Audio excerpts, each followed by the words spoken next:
नबीन लकड़ियां बेचकर अपने घर का गुजारा बड़ी मुश्किल से कर पाता था, लेकिन उसकी पत्नी कीर्ति सब कुछ जानते हुए भी उससे हर दिन सोने के गहने खरीदने की मांग करती रहती। सुनो जी, इस बार तो कम से कम आप मुझे सोने के कान के झुमके दिला ही दो। तुम्हें तो घर की हालत के बारे में सब पता है, फिर भी तुम जब देखो सोने के गहने मांगती रहती हो, जो मुझे बिल्कुल भी अच्छा नहीं लगता। आप जब देखो मुझे यही बोलकर चुप करा देते हो। अरे मैंने आपसे कौन सा हीरे मांग लिए, एक जोड़े कान के छोटे से झुमके ही तो मांगे हैं। उसमें भी आपने मुझे इतना सुना दिया, पर इस बार मैं आपकी एक नहीं सुनूंगी। इस बार चाहे जो हो जाए, आपको मुझे सोने के गहने दिलाने ही होंगे। तुम्हें मैं कितनी बार समझाऊं कि हमारी ऐसी हालत नहीं है कि मैं तुम्हें सोने के गहने खरीद कर दिला सकूं। अगर तुमने मुझे इस बार गहने नहीं दिलाए तो मैं घर छोड़ कर कहीं चले जाऊंगी। फिर ढूंढते रहना मुझे। कीर्ति की बात सुनकर नबीन गुस्से में घर से चला जाता है और जाकर जंगल में लकड़ियां काटने लगता है। ये कीर्ति भी ना ऐसे कुछ समझ ही नहीं आता, जब देखो गहना गहना गहना। अरे गहने के अलावा इसे कुछ और दिखता ही नहीं है। अब मैं इसके लिए सोने के गहने कहां से लेकर आऊं? तभी नबीन का ध्यान सामने बने खंडहर की तरफ जाता है और वो उस खंडहर के अंदर चला जाता है तो वहाँ बहुत सारा सोना देखकर उसकी खुशी का ठिकाना ही नहीं रहता और वो उसमें से थोड़ा सा सोना लेकर जैसे ही खंडहर से बाहर निकलता है तो पंडित उसके हाथ में सोने का लॉकेट देखता है। नबीन, वापिस ये सोना खंडहर में रख दो, नहीं तो अनर्थ हो जाएगा।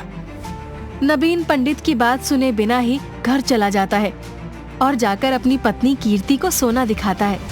ये देखो, मैं तुम्हारे लिए क्या लाया। हे राम, इतना सारा सोना, कहीं ये सब सपना तो नहीं है? अब मैं अपने लिए इससे खूब सारे गहने बनवाऊंगी। रात हो चुकी थी। नबीन और उसकी पत्नी कीर्ति सोने चले जाते हैं और कुछ देर बाद ही उस सोने से कुछ भूतिया आवाज आती है। तुमने मेरा सोना लेने की गलती की है, अब तुम उसकी सजा भुगतने के लिए तैयार हो जाओ। कौन है? कौन है? तभी नबीन भी उठ जाता है। क्या हुआ? और तुम इतने पसीने पसीने कैसे हो रही हो, जैसे कोई भयानक चुड़ैल देख ली हो। वो उस सोने से अजीब सी आवाज आ रही है। तभी वो सोना एक भयानक भूत में बदल जाता है। तुमने मेरा सोना लिया है, मैं उसका रखवाला हूँ और अब तुम्हें उसकी सजा मिलेगी। हे भगवान, ये क्या बला है, छोड़ो हमें। वो भूत दोनों का एक साथ गला दबाकर मार डालता है और अगली सुबह गांव के लोग नबीन और उसकी पत्नी कीर्ति की लाश कुएं के पास पड़ी हुई देखते हैं। तभी गांव का पंडित नबीन के हाथ में सोने का लॉकेट देखता है तो वो सब समझ जाता है। कल जब जंगल में मैंने उसे खंडहर के पास देखा था, तभी मुझे कुछ शक हुआ था और मैंने उससे कहा भी था कि खंडहर से सोना लेने की गलती भी मत करना, नहीं तो अनर्थ हो जाएगा। और देखो, जिस बात का डर था वही हुआ। मैंने मना किया था कि भूल से खंडहर से सोना लेने की गलती मत करना, नहीं तो जान से हाथ धोना पड़ेगा। और देखो, आज इन दोनों की जान चली गई। आज भी उस खंडहर में उस सोने का रखवाला रहता है और जो कोई भी उसके सोने को हाथ भी लगाता है वो उसकी जान ले लेता है। पर पंडित जी, आखिर वो सोने का रखवाला ऐसा क्यों करता है? ये बहुत समय पहले की बात है। इस गांव में माधव रहा करता था और उसने अपनी बेटी की शादी के लिए सोने के गहने बनवा रखे थे। अचानक उसके घर से सारे गहने कोई चोरी करके ले जाता है। ये देख माधव का बुरा हाल हो जाता है।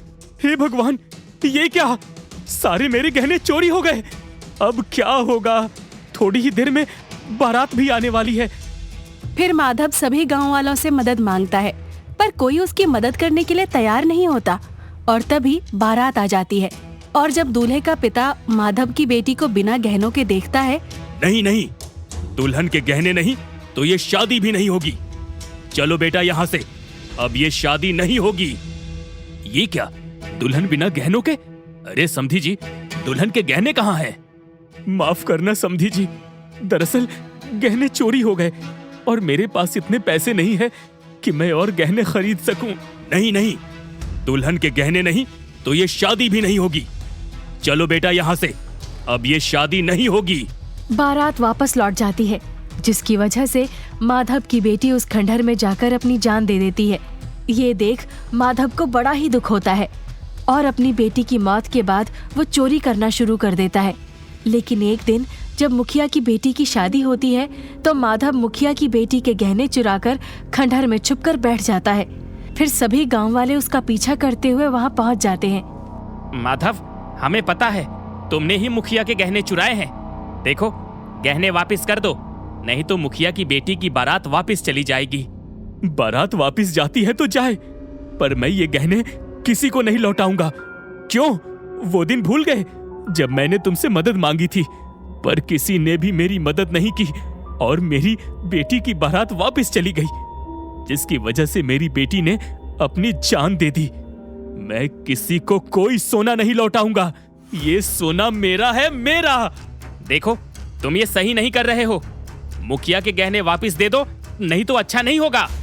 जैसे ही माधव सोना लेकर भागने वाला होता है तभी एक सांप माधव को डस लेता है और माधव के शरीर में जहर फैलने लगता है। तुम लोगों की वजह से मेरी जान चली गई। मैं किसी को नहीं छोड़ूंगा। ये कहते हुए माधव मर जाता है और उस दिन से उस खंडहर में उस सोने की रखवाली करता था। जो कोई भी उस सोने को लेने की भी कोशिश करता तो माधव उसे मार डालता, इसलिए कोई भी उस खंडहर में नहीं जाता। पंडित जी, माधव के भूत से बचने का कोई तो उपाय होगा। उसे मारना इतना आसान नहीं है, उसे सिर्फ सोने से ही मारा जा सकता है। फिर सभी लोग अपने अपने घर चले जाते हैं और फिर अगली सुबह गांव का ही एक आदमी संतोष जंगल में घूमने जाता है तो उस खंडहर में उसे बहुत सारा सोना मिलता है। अरे वाह, इतना सारा सोना! अच्छा हुआ ये सोना मुझे मिल गया। अब मैं जल्दी से इसे घर ले जाता हूँ। संतोष सोना लेकर घर चला जाता है और अपनी पत्नी को दिखाता है। सोना देख उसकी पत्नी रीना बड़ी ही खुश होती है। तभी वो सोना एक भयानक भूत में बदल जाता है और उन दोनों का गला पकड़ लेता है। अरे तुम कौन हो और हमें क्यों पकड़ रखा है? हाँ, तुम कौन हो और हमें क्यों पकड़ रखा है? मैं ही सोने का रखवाला हूँ। तुमने मेरा सोना लेने की गलती की है, अब इसकी सजा तुम्हें मिलेगी। ये देख वो संतोष और उसकी पत्नी रीना बहुत बुरी तरह डर जाते हैं कि तभी गांव वाले वहां आ जाते हैं। तभी माधव की बेटी की आत्मा वहां आ जाती है। बाबा, इन्हें छोड़ दो। कब तक क्यों निर्दोष लोगों की जान लेते रहोगे?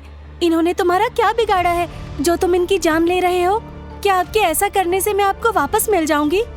तभी वो भूत अपनी बेटी की आत्मा की बात सुनकर उन दोनों को छोड़ देता है और तभी वहां खड़े हुए सभी लोग हाथ जोड़कर माधव और उसकी बेटी से माफी मांगते हैं और माधव की आत्मा की शांति के लिए हवन करते हैं, जिससे माधव की आत्मा को मुक्ति मिल जाती है।